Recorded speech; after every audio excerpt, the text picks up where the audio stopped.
ഞാൻ 2-3 ദിവസത്തിന് മുമ്പ് ഒരു വീഡിയോ ഇട്ടിട്ടുണ്ടായിരുന്നു കുട്ടു എന്നെ വഴക്ക് പറയുന്നത്.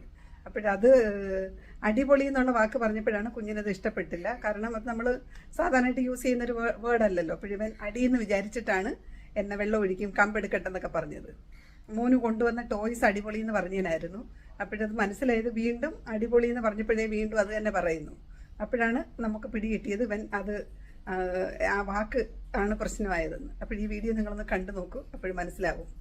കുഞ്ഞിന് സൂപ്പർ എന്ന് പറയണമായിരുന്നു. അതാണ് അമ്മയുടെ മോനെ, അമ്മയുടെ ചക്കരേ. കുഞ്ഞിന്റെ ടോയ്സ് എല്ലാം അടിപൊളിയാ. ആ ടോയ്സ് അടിപൊളി. ഓക്കെ, ആ എനിക്കിപ്പോ മനസ്സിലായി. അത് ശരി, അടിപൊളി എന്ന് പറഞ്ഞാണ് കുഞ്ഞ് കമ്പെടുക്കുന്നത് അല്ലേ? ഇല്ല, വേണ്ട വേണ്ട, അടിപൊളിയല്ല, സൂപ്പർ. ആ കുഞ്ഞിന്റെ ടോയ്സ് ഒക്കെ സൂപ്പറാണ് കേട്ടാ, സൂപ്പറാണ് ടോയ്സ്. ആ മോന് കൊണ്ടുവന്ന ടോയ്സ് ഒക്കെ സൂപ്പർ.